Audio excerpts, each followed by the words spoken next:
Alright guys, how's it going? Gaming News Friday is live. Hopefully you guys are having a good Friday evening so far. Afternoon, whatever you want to call it. Grab the stream music. Will it work first try?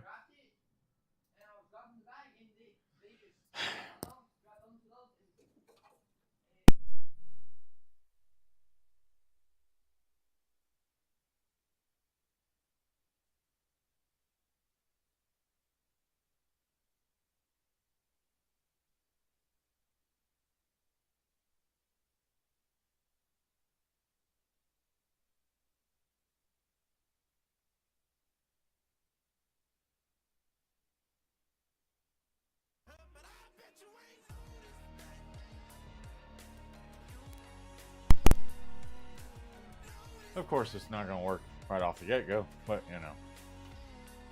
What else is new? It don't work on this one, man. I don't have the sound effects on this one. They're not on every... I have to have a different freaking OBS profile for every channel. Not every channel has all the sound effects of the other channel. I did, however, put this one on here. Wow.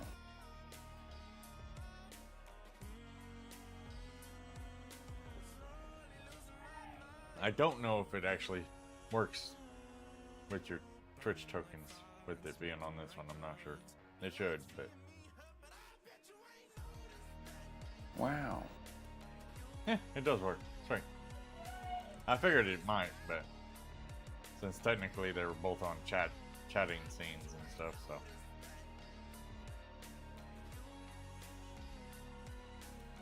Alright. Let's not waste any more time, guys. Let's get straight to the gaming news.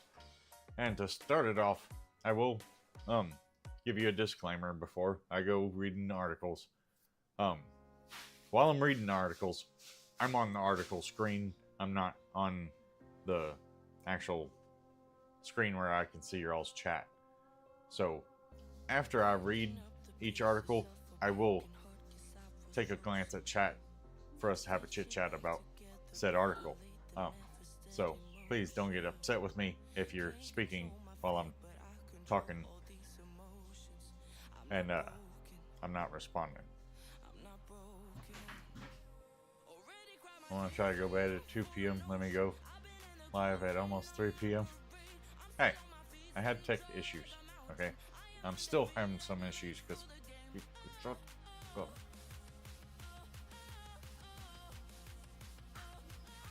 Alright. Let's get to the news, guys. The second wave of Xbox Game Pass games for June of 2026 has been officially revealed. With, I gotta say, it's not looking bad. We have a Call of Duty game that I didn't even know about. Call of Duty Vanguard. If you guys have heard anything about it, I haven't had a chance to look it up, but it does somewhat look interesting, at least. And then SC26, I mean, I wouldn't mind playing a soccer game. My son's getting into soccer. My youngest daughter's already into soccer.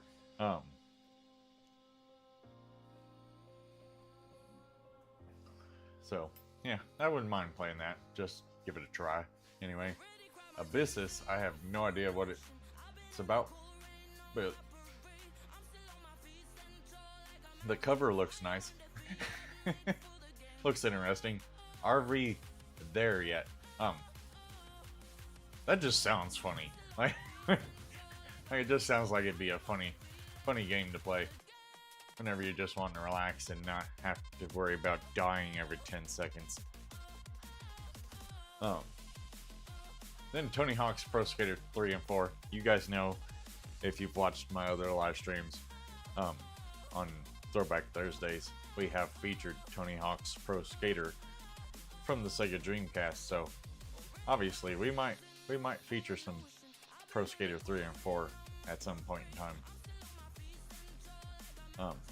But it's playable on the PC, so we might just play that on the PC there.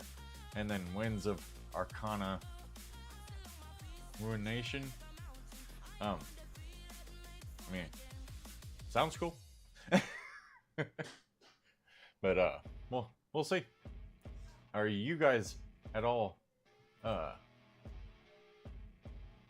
interested in any of these games?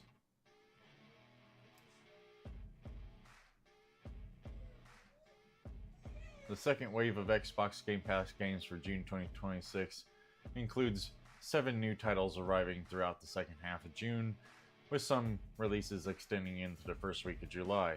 Junksters joins the service on June 16th as a day one release for Game Pass Ultimate and PC Game Pass, allowing subscribers to jump into the experience as soon as it launches, which was a few days ago. So hopefully you guys get to enjoy that day one release.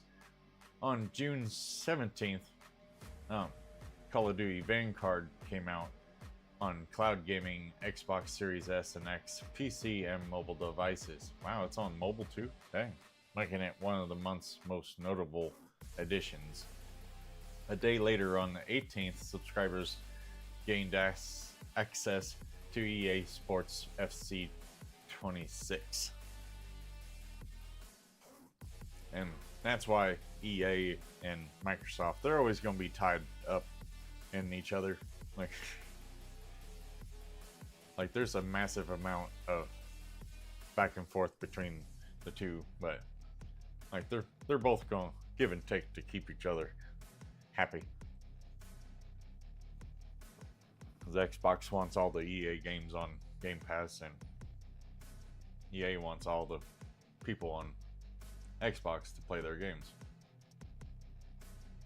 The latest installment of EA's football franchise, football. Although I guess where it's created over on the other side of the pond, that's what they call it.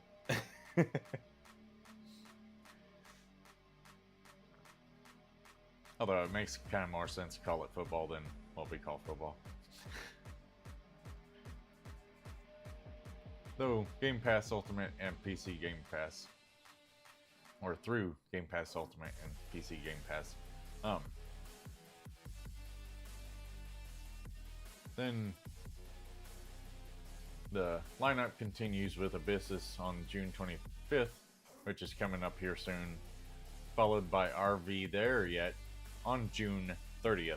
So the two that, well, the one sounds funny, so I might check it out just to have something chill to play. And then Abyssus, just it looks cool, might check it out. And then of course Tony Hawk's Pro Skater 3 and 4 lands on Game Pass actually on July 2nd, being the first Game Pass Ultimate and PC Game Pass game to be added in July. After that comes the Winds of Arcana Ruination, which closes out the wave on July 6th. So hopefully you guys are looking forward to those Game Pass titles.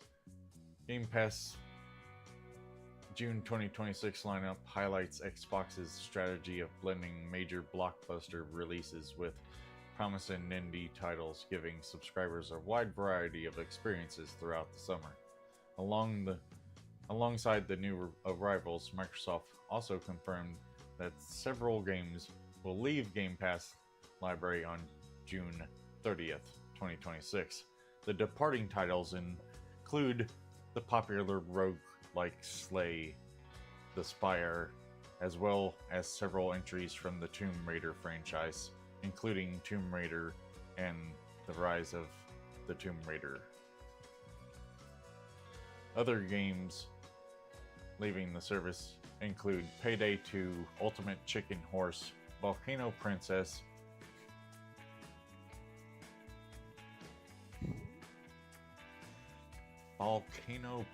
that's That's a that's a crazy name. Unpacking. Really? There's a game called Unpacking. I seriously hope that's not like sim game where you unpack shit. Like, oh my god. And Mecha Break. Subscribers therefore have one final opportunity to experience these titles before they are removed, as the service prepares to welcome another wave of major releases in the weeks ahead. Weeks ahead of head. What the fuck? I can't even speak right now. Don't be clipping that, frickin' cadet.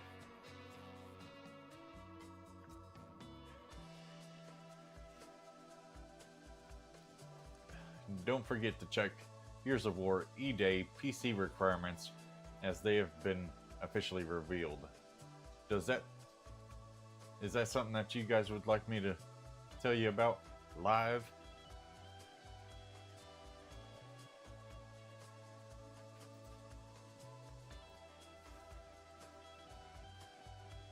I'm kind of on Game Pass. I mean, it gives you some good games to play on your PC. Yeah, I like my Game Pass, but that's because I got an Xbox too, so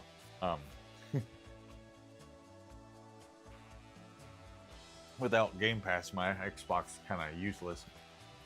Although technically I ain't really played it a lot lately. I've used more Game Pass on my PC than I have anything. And that's another main reason why I keep it. It's good for both. Plus, I've been looking into getting one of those Xbox Ally handheld gaming PCs. That way I can play gaming. That way I can PC game in my bed.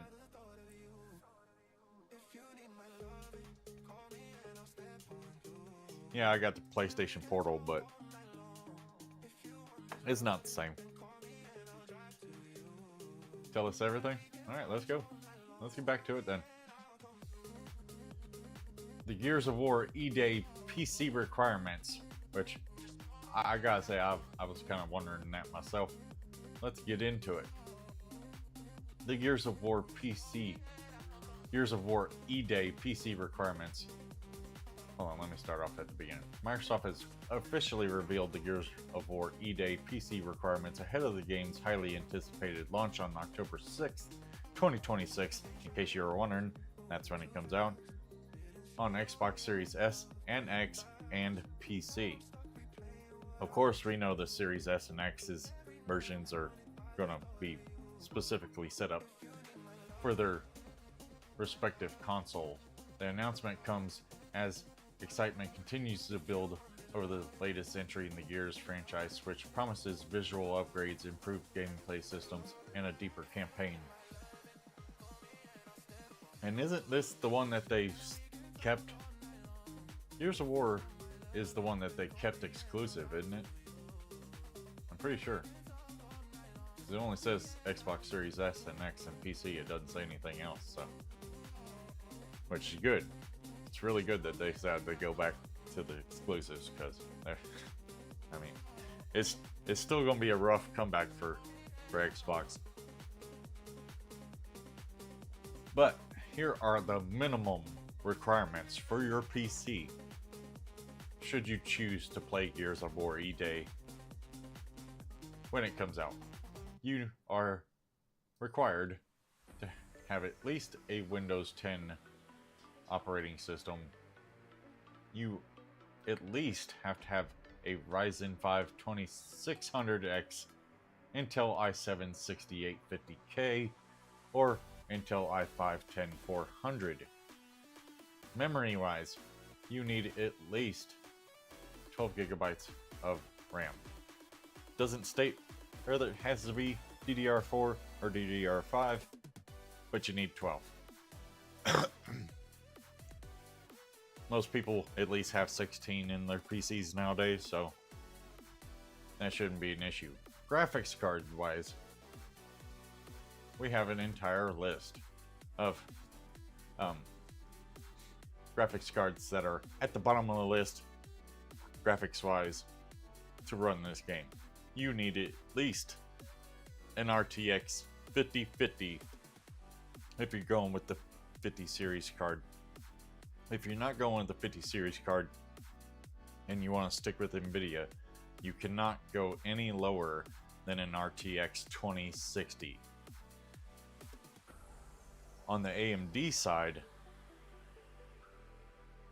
if you aren't going to go with one of the brand new RX 9060s, then the lowest you can go on the AMD side is the RX 6600. And on the Intel side, you've got one choice, and that's the Intel Arc A580. That's the lowest you can go on the Intel side. As far as the minimum requirements go, of course you need DirectX version 12, which I'm pretty sure everybody's running. And you need at least 130 freaking gigabytes of space. SSD required. Meaning, if you have a hard drive, a spinning hard drive, it is not going to work. You at least need a SATA SSD, preferably an NVMe. But I'm sure since it says SSD, I'm sure a SATA SSD would probably work for minimum gameplay specs, that is. Recommended requirements, what they recommend you to have is a Windows 11 or later operating system. Or later what? Come on, man. Oh, 25H2 or later. My bad. AMD Ryzen 5 5600 or an Intel i5 11600K are the recommended CPUs for the game. Of course, if you go above the 5600 or 11600K, of course, you've freaking golden. Recommended RAM, of course, 16 gigs.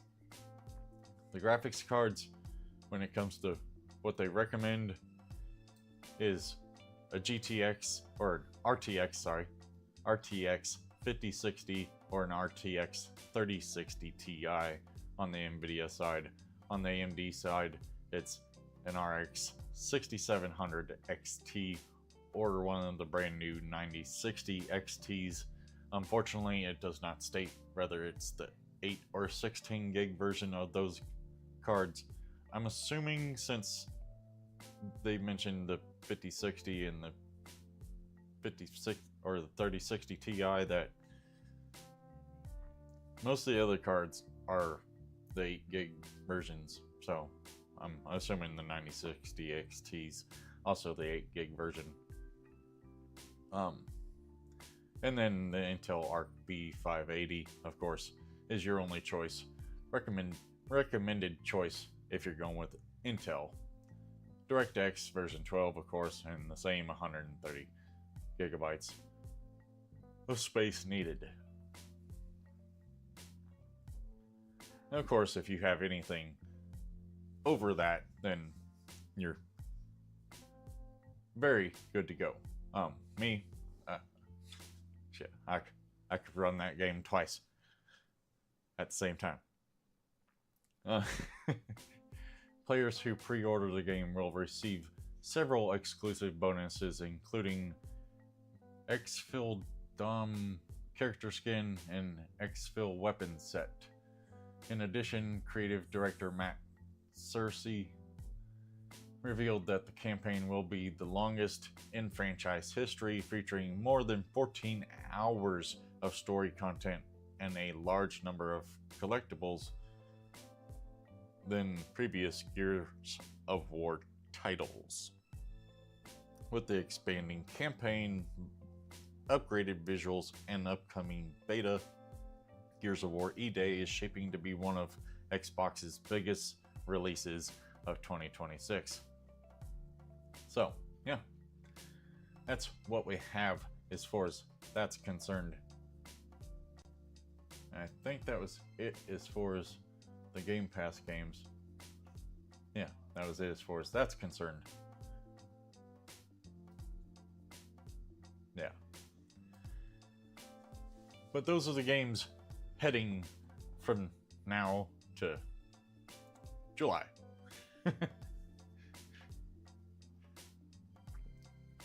Are you guys looking forward to any of these games?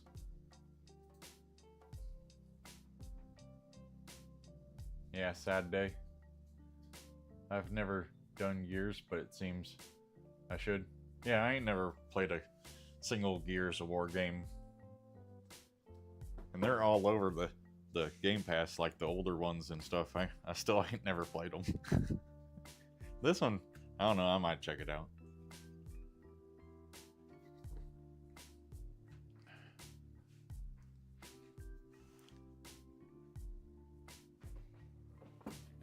Alright. You guys feel free to hit me up in that live chat. Just because I'm reading articles for you guys and delivering this news doesn't mean that I don't want to hear from you guys. But try to remember that while I'm reading the articles, I can't see the live chat on the other screen. So yeah, bear with me if you do decide to chat. I will, at the end of every article, come back and we will have a nice chat session. So that being said, let's keep it moving because there's a ton of news.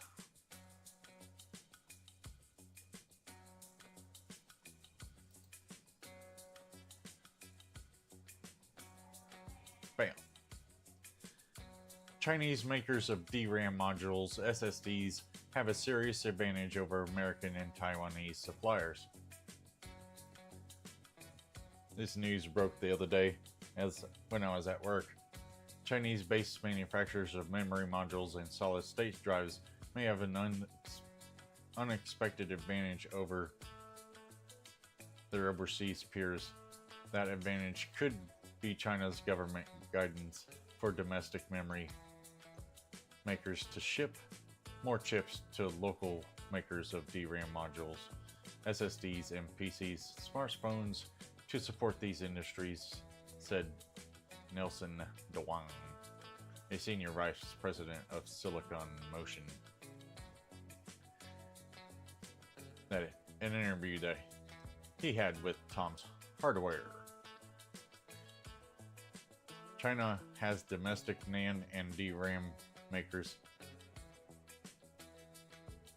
and their strategy is not the same as that of foreign memory suppliers. Because they receive government support, they also have a responsibility to help maintain the health of the local market. Sales of the memory modules and SSD drives have declined drastically in retail in recent quarters due to the massive increase of price of DRAM and NAND as the big three memory makers prioritize shipments of their chips to AI and data centers. Customers that buy higher volumes and can pay higher prices for premium chips, which is why all the memory devices are getting more expensive. As a result, not only memory modules and SSD producers have been affected, but also suppliers of smartphones and PCs. Son of a bitch. I'm telling you, the freaking prices of freaking PC parts are outrageous. And that's not even meant, like, it costs this much to make, just buy the parts for the PC. Then it takes a set amount of my time to build said PC. And then sooner or later I'm going to end up having to ship these damn things. And do you guys know how much it costs to ship a fucking computer?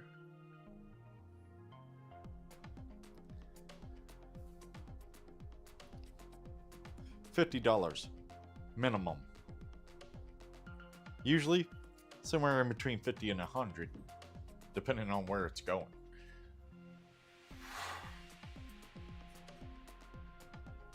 Times are getting rough. Pay needs to go up because all this other shit's going up.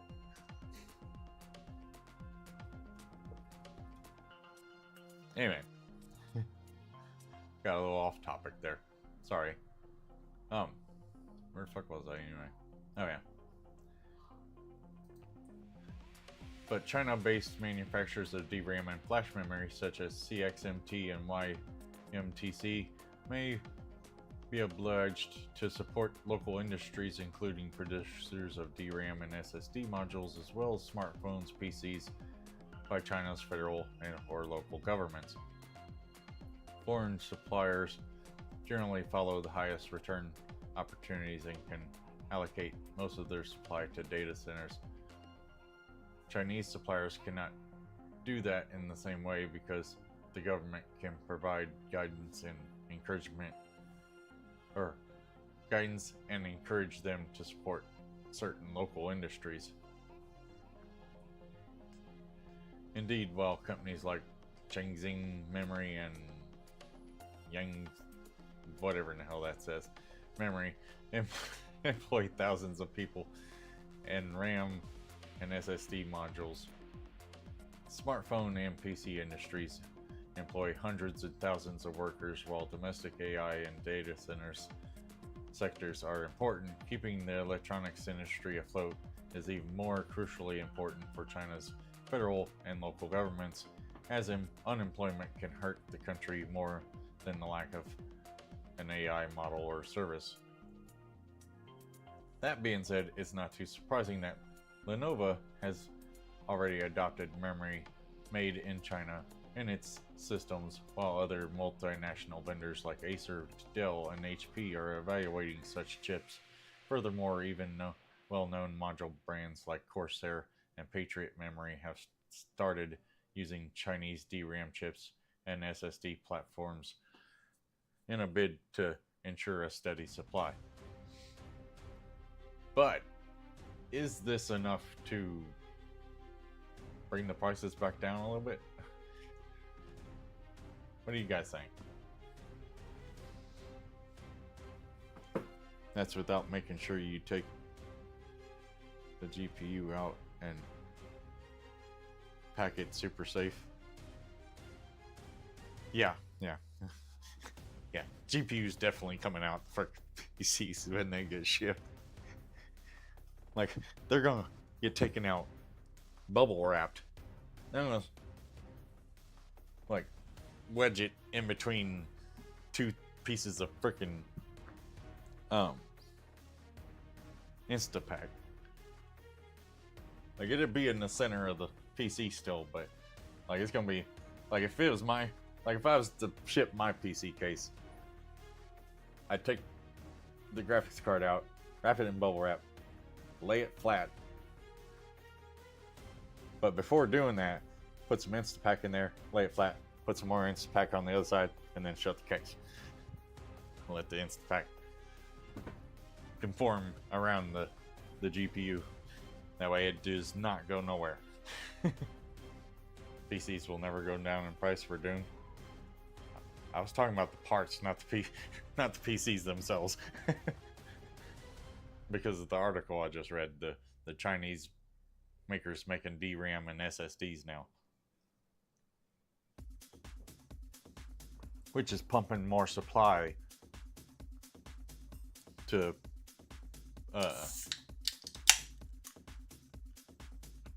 brands like Corsair and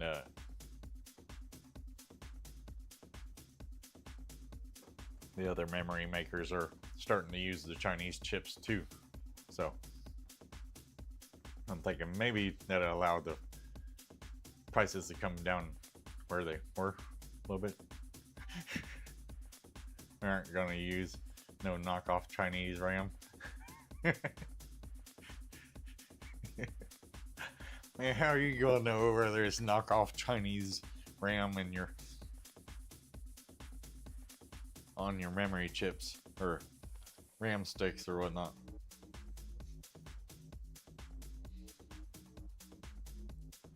You know, take the heat sinks off of them and inspect the super tiny lettering on each chip.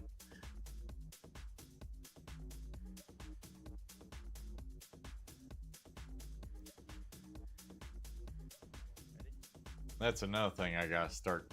Speaking of in-depth stuff like that's something else I'm gonna start doing with my PCs once I start selling them. I actually need to do it with that one, the flipping PC.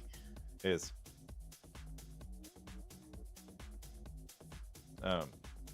take the GPU out, take pictures of it, take pictures of everything else, like the internals.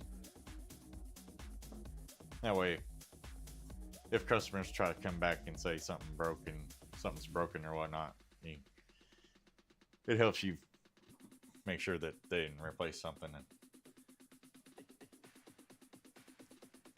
and you not know it. You can go back to look at the pictures of the PC before it was sold as to what it looks like after it came back for whatever repair it might have came back for. You know. But yeah, I don't know. I hope that the Chinese makers of RAM and everything, hopefully they can help with the supply issues, at least. Maybe bring the prices of SSDs down a little bit. Like, SSDs haven't really went up a ton, not as much as RAM. Like RAM is crazy. Freaking like $200 to $300 more than it was this time last year. But SSDs, like the NVMe SSDs, they only went up like $100, which is still a lot. Like, it's still nothing to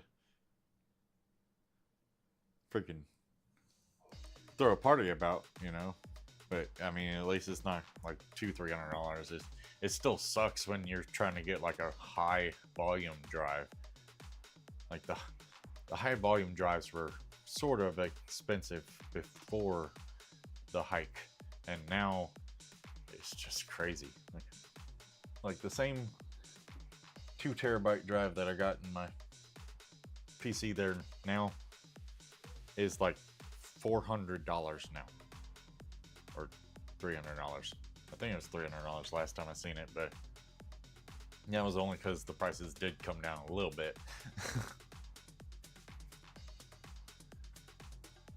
The one I wanted before the price hike was like $400. Now that some bitch is like $600-700. I'm like,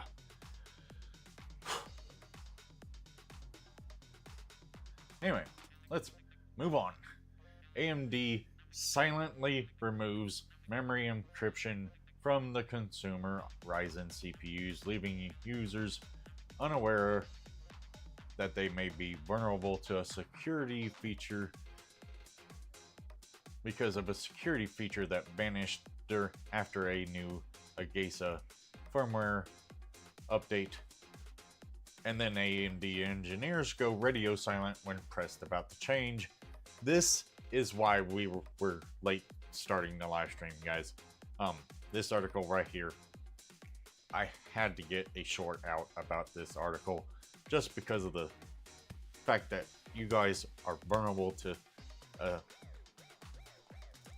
it made the PCs or the CPUs more vulnerable to physical attacks, not ones that can come across like it has to be in, like, if your PC's on the same network as another PC,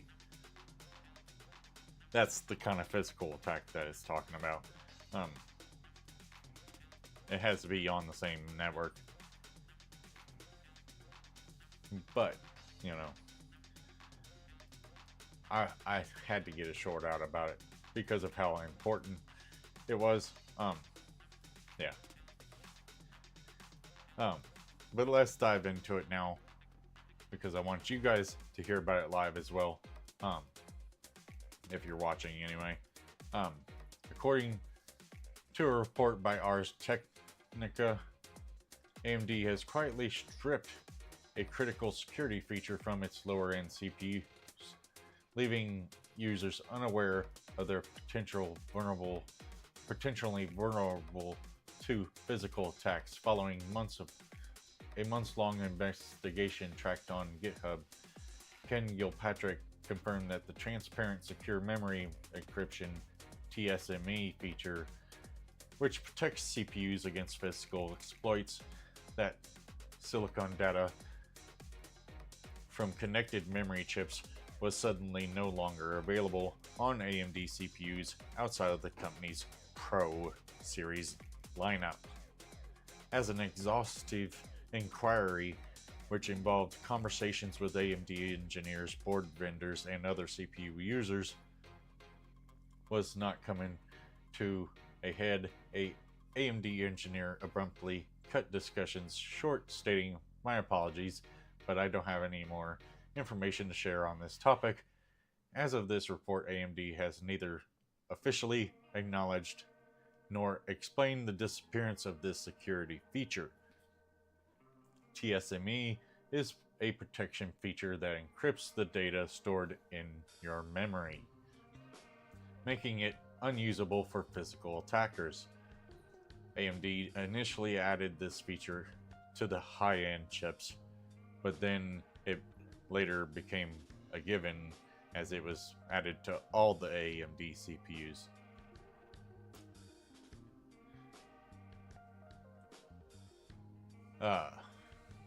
However, without prior notice, AMD appears to have scrapped the security feature from these processors, and without even a word to their customers about, "Hey, we're gonna take this crap off your CPU, and we're gonna lock it behind the Pro Series chips, and we're just not gonna tell you nothing about it. And then we're probed about it, we're just gonna shut the hell up." It really makes you wonder about AMD sometimes. Like, they do good shit, and then they do stupid shit. Like, it's always something really good, like the 5800X 3D, and then, oh, we're gonna take important shit out of it.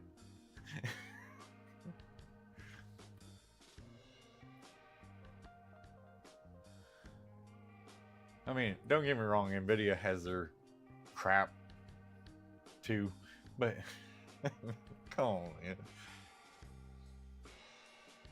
Anyway, according to the Ars report, the company's only official reaction to the matter, not counting the GitHub discussion, is an email response stating that the TSME is a security feature only applied to the Pro CPUs as part of AMD Pro technologies. Notably, the first time the company has publicly stated such a restriction, despite the feature having worked on consumer chips for years.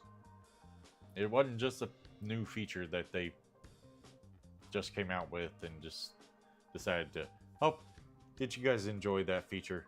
Well, we're going to take it away." It's been like that for years. Probably since AM4.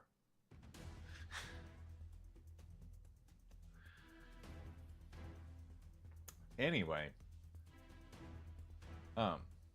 however, it remains unclear whether the disappearance is an intentional policy decision by AMD to reserve TSME for Pro chips, or if it's an unintentional regression that was introduced with the AGESA 1.2.7.0, a newer firmware release.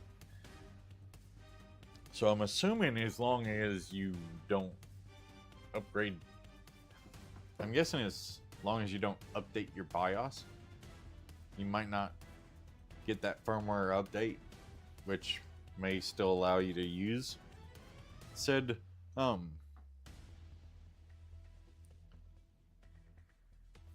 feature on your chip.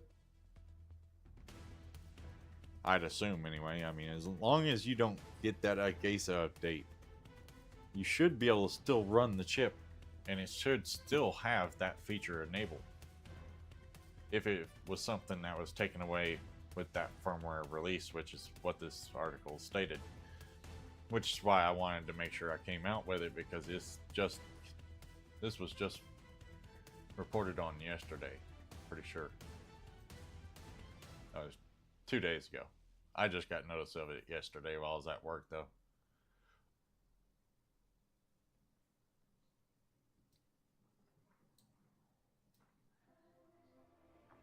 That's why I had to hurry up and get it. I couldn't make the short last night because I had a live stream last night. Because I wanted to make it last night and get it put out before the live stream, but I didn't have time. So I had to get it squoze out this afternoon before this live stream. So I apologize for the late start, but this is why. So yeah, what do you guys think about this? Do you think they intentionally took it away to get people to buy Pro Series chips, or was it just something that, do you think it's just something that the update fucked up? You'll hit me up in that live chat. I'm gonna sit here on the just chatting scene for a few seconds, or for a few minutes. Give you guys time to chit chat. Hit me up in that live chat. Probably an update they wouldn't shoot themselves in the foot. That's what I'm thinking. Like, why would you take something out of the CPUs that would intentionally cause them to be vulnerable to attacks of any kind? Because, I mean, if it's a brand new chip, then they're just gonna have a bunch of RMAs on their hands. It don't make no sense to me, but hopefully they come forward with an official statement here soon regarding this security feature, and hopefully they can just bring out a different IGESA update, which will hopefully fix that issue that's going on right now with the TSME. That was important news, important time-sensitive news that I had to get out though today. So, yeah, let's go ahead and get back to the news, because we've still got a ton of news to go through. This is the last article, or no, this is the last article. We still gotta go through all these tabs here, guys. Alright, let's get to the next one. Close this stupid ad. This one was brought to my attention by our friendly mod, Deadly Cadet, a couple days ago. It was reported on June 17th. Catastrophic PlayStation Network error makes thousands of consoles unplayable. Now, I turned on my console last night, so I mean, I know it's playable to an extent, but I don't know about what this thing's reporting on. Whether it affected mine, I don't think it did, but here's what's going on, guys. PlayStation 5 owners have been hit with a bizarre network error that's making it impossible to play their games. What's even stranger is that they're disappearing from some users' libraries altogether. This is why I don't like digital games, and I'll get into that a little bit more here in just a second. Let me finish this article. Over the past 12 hours or more, more and more users have reported faults with their game library, as their consoles claim they have nothing downloaded and haven't played anything recently. If you need an argument as to why digital-only gaming platforms are dangerous, look no further than this freaking article right here. What's wrong with your PlayStation 5? According to the official PlayStation Network status report, there is a massive problem with the gaming and social. With the description warning users, you might have difficulty launching games, apps, or network features. We're working to resolve this issue as soon as possible. Thank you for your patience. The problems apparently started at 8:30 p.m. on June 16th, and at the time of the writing, nothing has been fixed yet. As you'd expect, the PlayStation Reddit is expected to a meltdown over the technical issues, like one post by Zesty Clothespool 8037 that exclaimed, "My games are all gone." You can understand the panic, as we'd be just as vexed to load up our consoles and have it tell us we don't have any games anymore. This is what the Reddit posts look like. You don't have any games yet. Looks like he was playing on his phone, so I don't know if that had anything to do with why it was doing that, but either way, I mean, that is disturbing to is there a fix you can do yourself? Unfortunately, no. As we said before, it's a server issue, not a hardware issue, so you can reboot your console as many times as you'd like. If you're affected, there's unfortunately nothing you can do yourself. All we can do is wait for PlayStation to solve the problem and hopefully get everyone's games back where they're supposed to be. This marks the umpteenth time that the PlayStation Network has had an error in the past 12 months, and gamers have every right to be ticked off. The rising cost of the PlayStation Plus doesn't help things either, especially since you can't even play them right now, as they're digital only. If only we could go back to the good old days where all your games were safely on a damn disc or cartridge.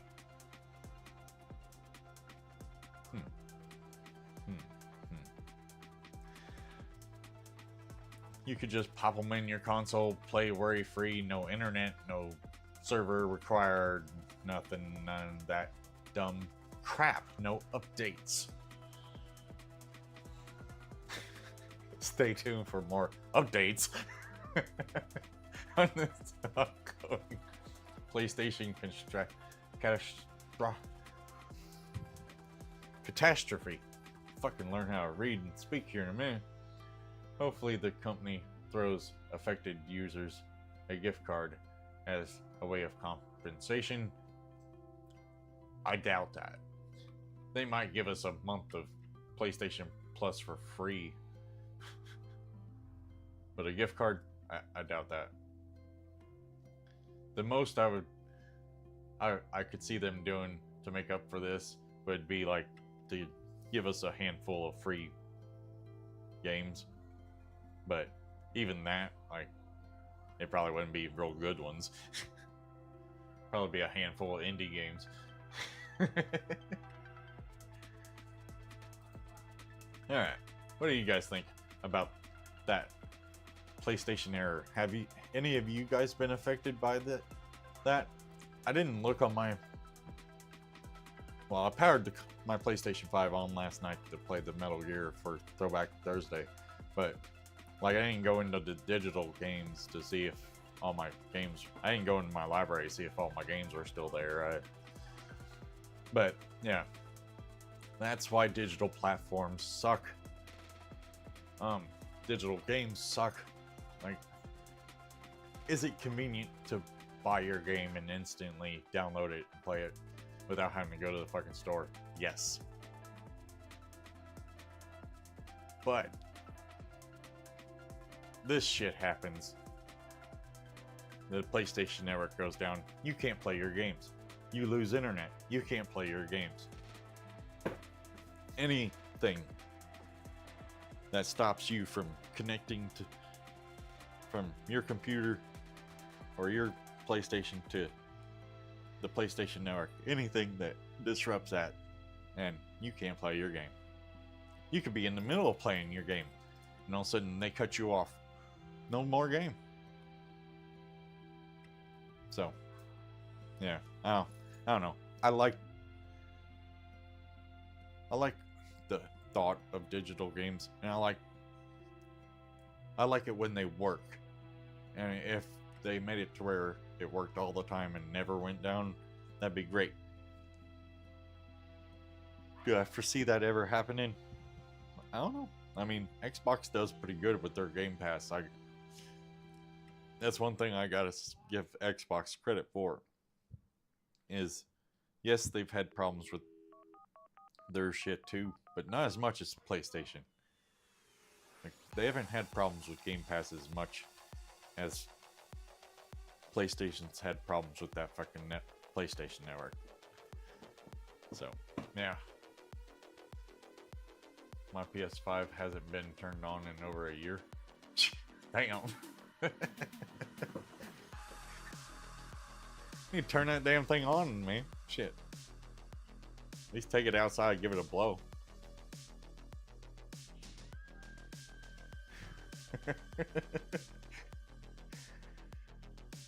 Then turn it on. Because if you ain't turning it on in a year, that thing's probably covered in dust. So take it outside, give it a good blowing, and then turn that sumbitch on. Play you some 60 frames per second game, like,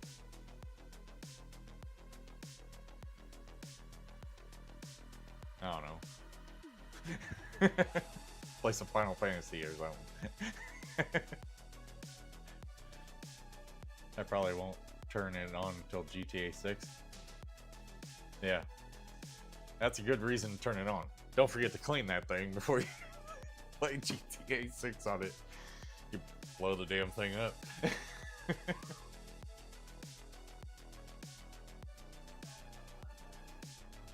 Alright. Speaking of GTA 6, I actually do have some GTA 6 news in one of these tabs. So let's get past this one, and maybe it'll be the next one. Who knows? What the? Okay.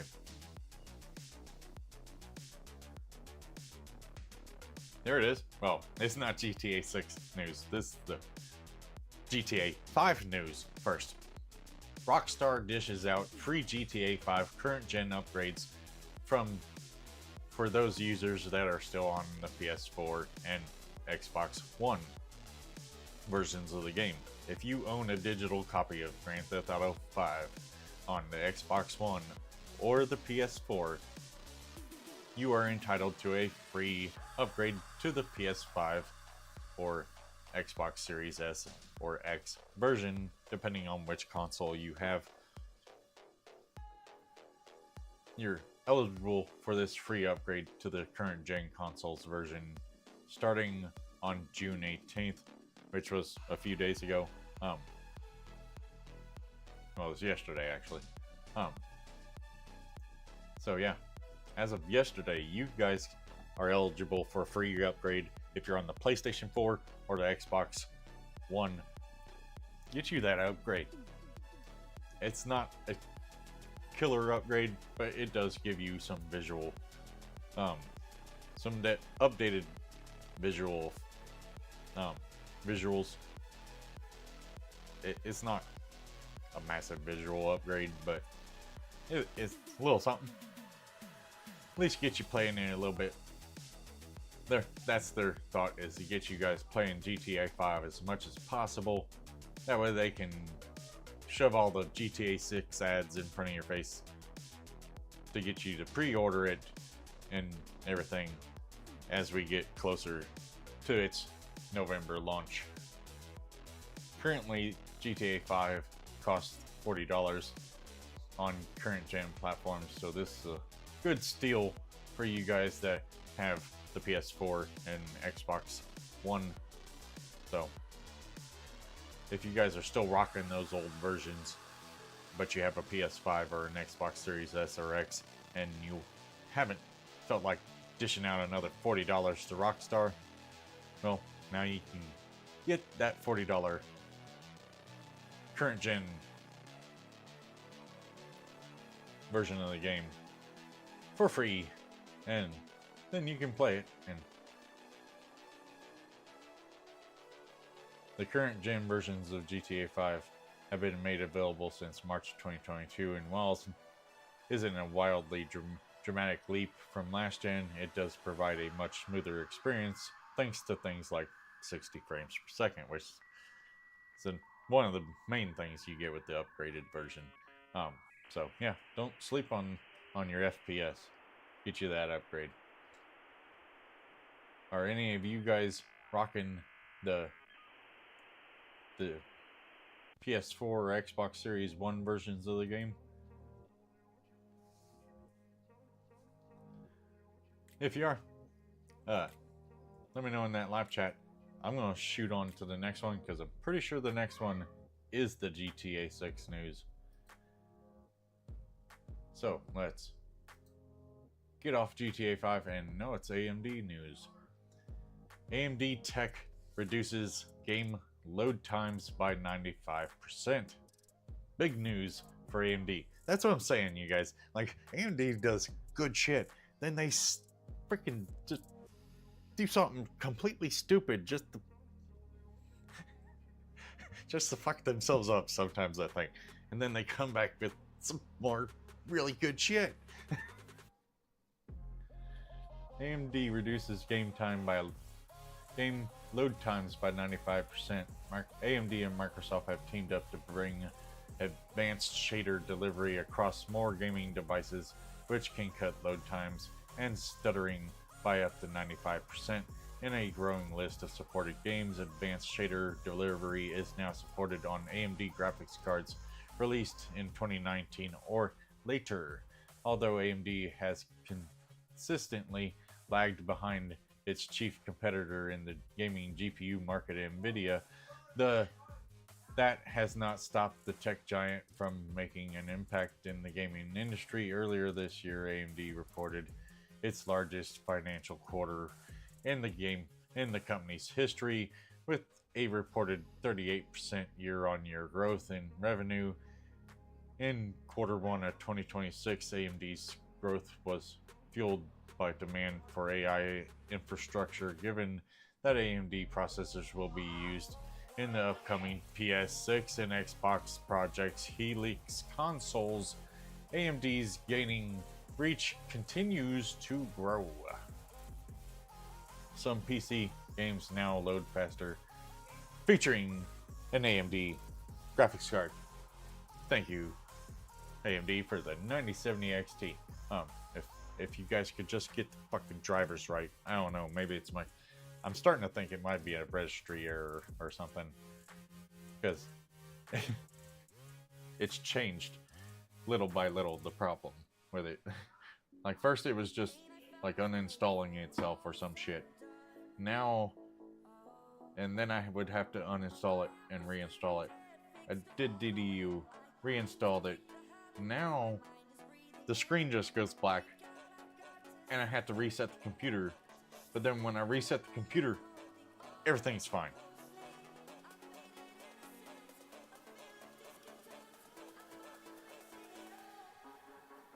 But yeah, I don't know.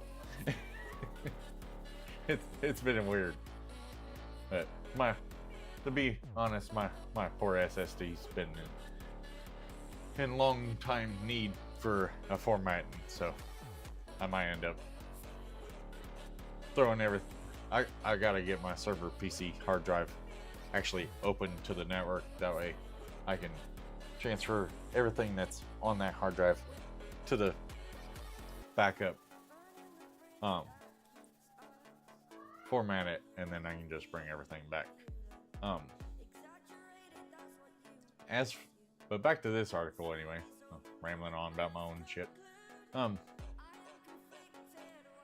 As for PC gamers, some users can now reduce their loading times via free updates, according to a June 11th Microsoft developer blog update. Microsoft's advanced shader delivery technology has been expanded to include gaming desktops, laptops that have integrated AMD Radeon RX graphics cards. This feature has already been present in ASUS ROG Xbox Ally devices since October 2025. In short, advanced shader delivery takes the process of compiling some shaders from gaming devices and move them into the cloud instead. These pre-compiled shaders can then be distributed to users once the game is downloaded and installed. PC games that support Microsoft's advanced shader delivery as of June 11, 2026, Ark Survival Ascended, Avowed, Call of Duty Black Ops 6, Clear Obscure Expedition 33, Control, Dead Island 2, Deep Rock Galactic, Farming Simulator 25, Final Fantasy 16, Forspoken. Really? Forspoken? For one, I didn't even know that was on the fucking PC. I didn't even know that it was available on PC. For two, Jesus. Hey, Forza Horizon 6, Forza Horizon 5. Get the advanced shader delivery. Sweet. Forza Motorsport, Gears of War Reloaded, and Gears Tactics. So far, there's a lot more.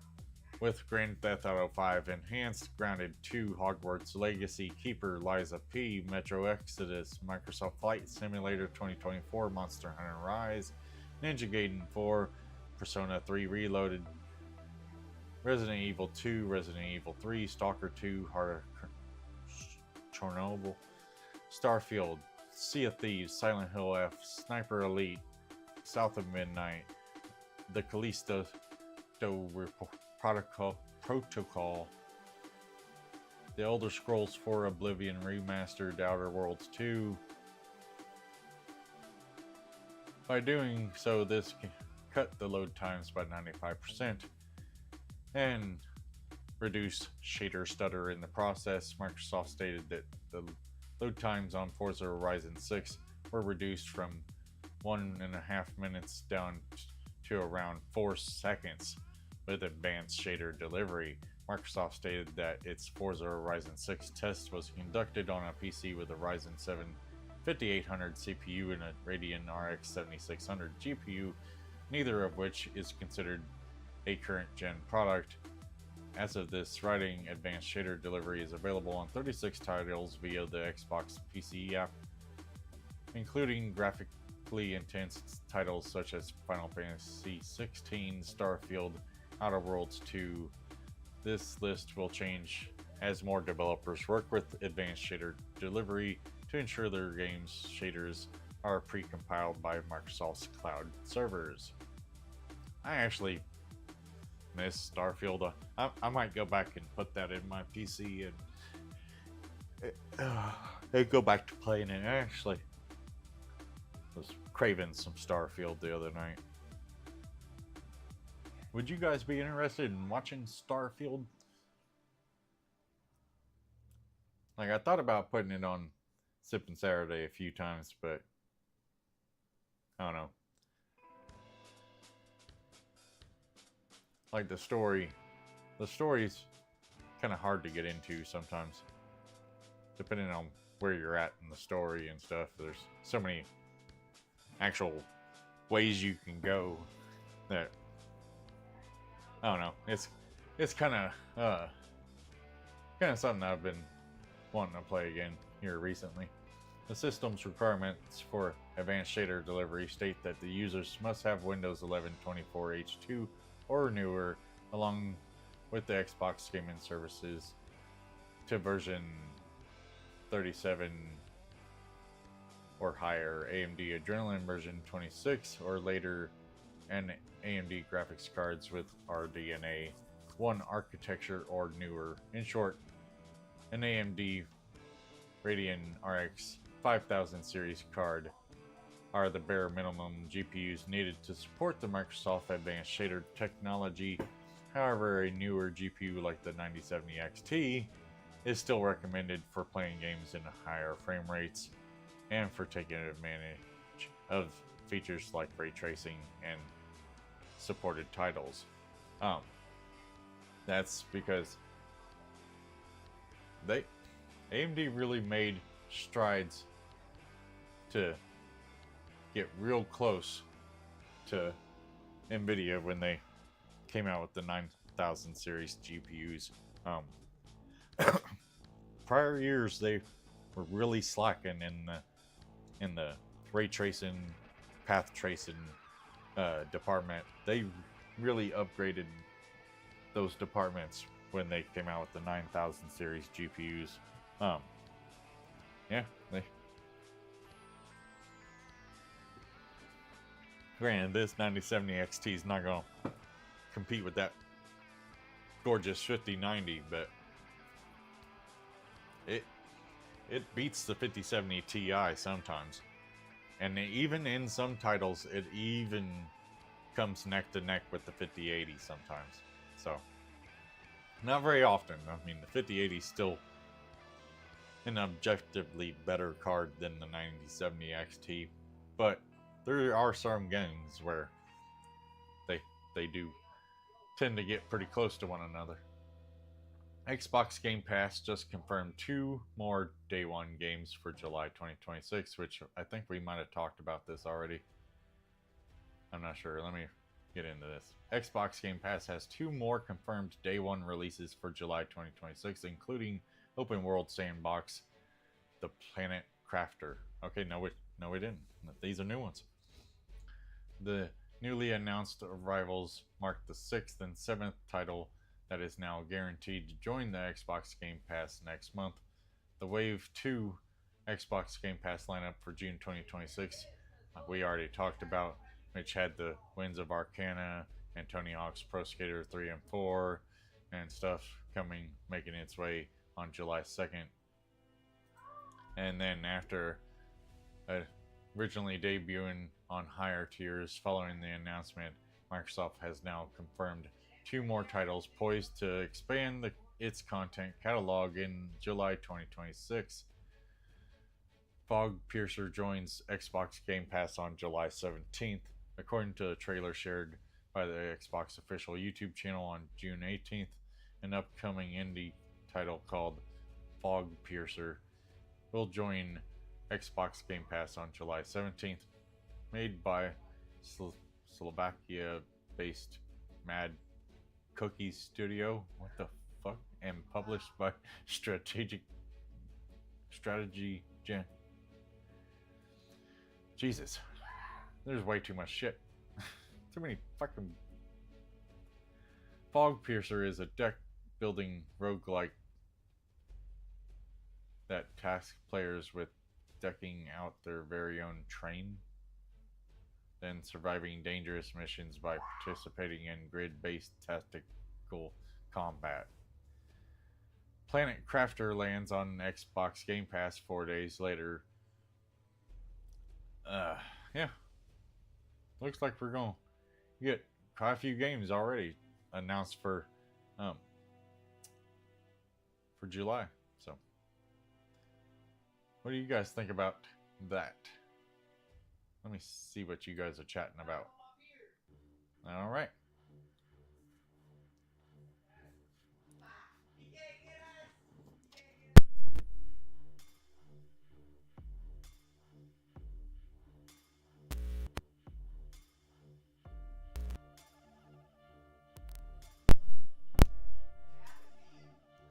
All right. Let's keep going because we gotta hurry up and get this over with. GTA 6. There it is, Cadet. The GTA 6 news. Grand Theft Auto 6, Xbox Series S and X, and PlayStation 5 pre-orders have been revealed. The long, arduous wait for GTA 6 is nearing its end as Rockstar... Hold on. I knew something was wrong. Damn, microphone's turned down. There we go. Why didn't you tell me my microphone was turned down, Cadet? Damn it. Alright.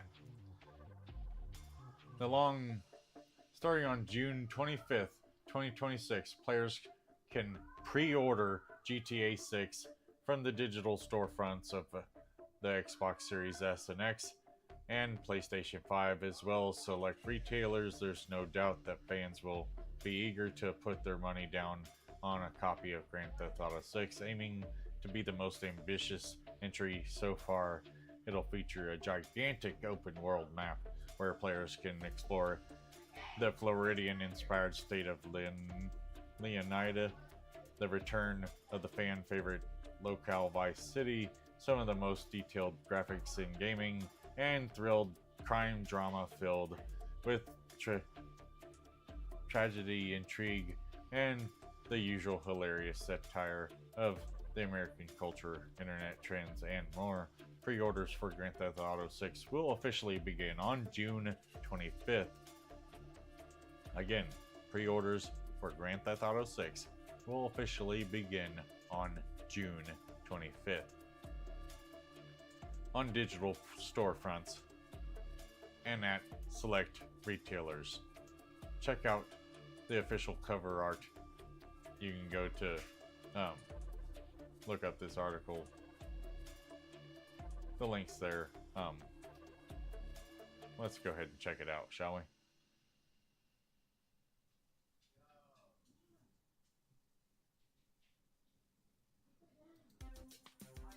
I'm not seeing it. Oh, really?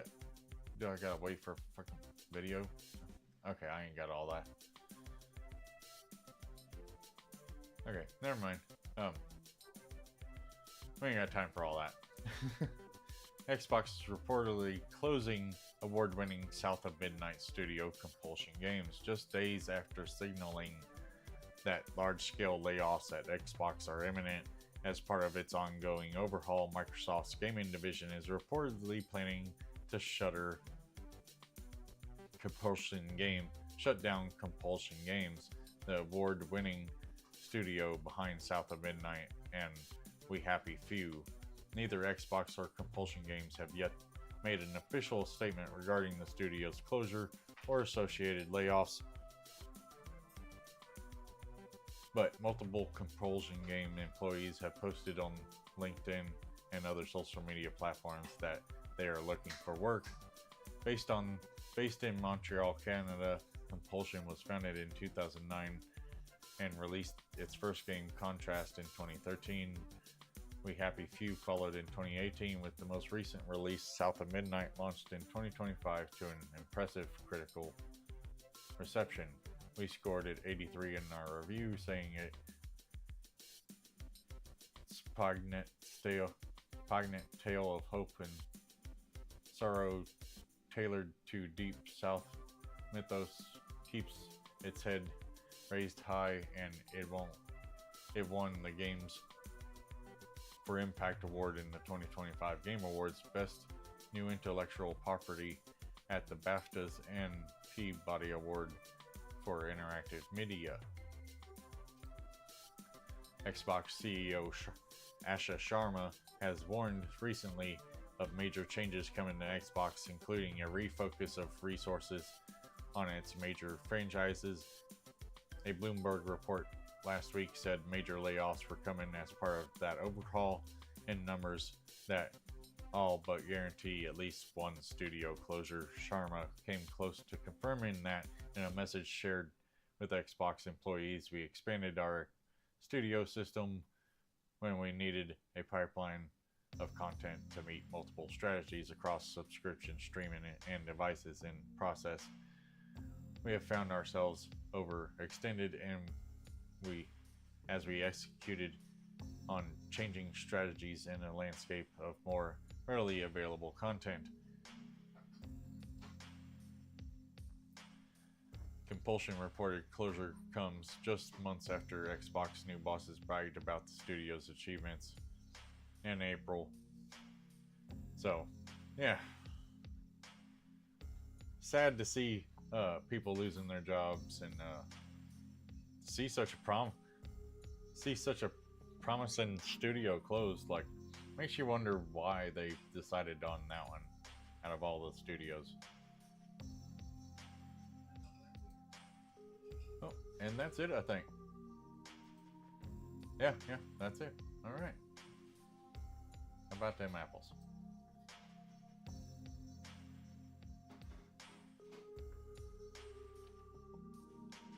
That's all she wrote, guys.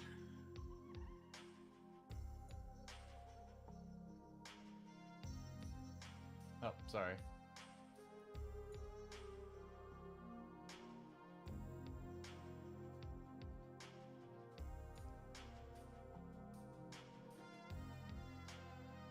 Sorry,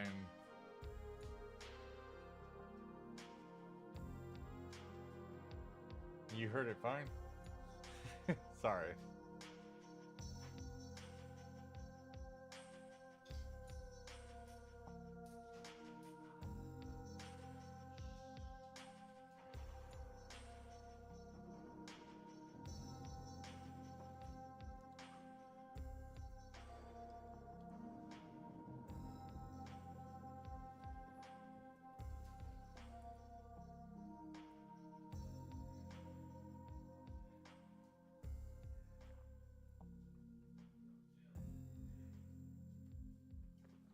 Y'all hit me up in that live chat.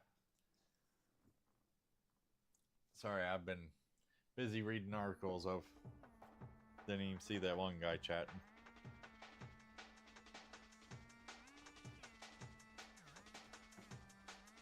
Usually I got a QR code for the Discord.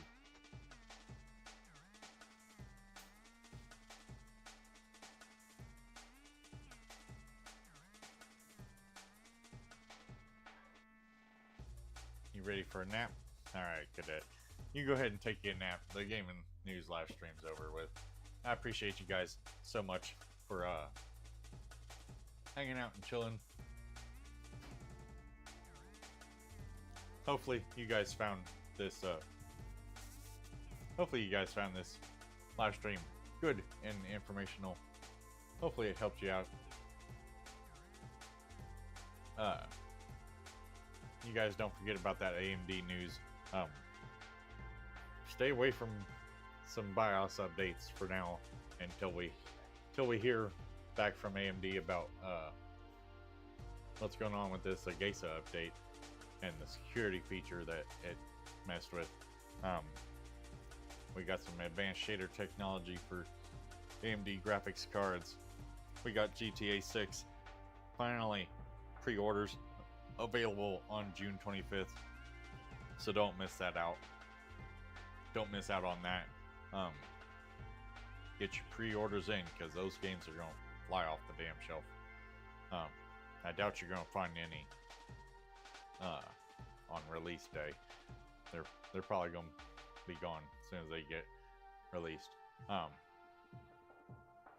least the first batch is going to go. Hopefully they're preparing to sell a lot and have them all ready to go. That being said, I appreciate you guys. That's all I got this week. Oh, there was a lot more news, but I couldn't gather it all in time. But that was the most important news that I take screenshots of news all week long, so on Friday I can just scroll, find it, you know. Thank you, Cadet, for shooting me that one article. That was very good PlayStation news for this week. You guys might want to check your digital libraries if you have a PS5. Make sure that you didn't get plagued by that stupid PlayStation Network issue that was going on. Hopefully you guys found that helpful as well. Hopefully none of you guys actually got affected by that.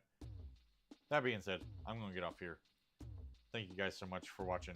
Have a good rest of your afternoon, and I will see you guys 9 p.m. tomorrow night for Sippin' Saturday, where we will be 100%ing Spider-Man 1 remastered. Hopefully be the last live stream for Spider-Man 1, because we're going 100% it this Saturday. Don't miss it. Sippin' Saturday, 9 p.m. Eastern. I'll see you guys then. Until then, or if you're just watching the gaming news on YouTube and stuff, if you're just watching the gaming news on YouTube, then I will see you guys next Friday, 2 p.m. Eastern, for the next episode of Gaming News Friday. Until then, peace.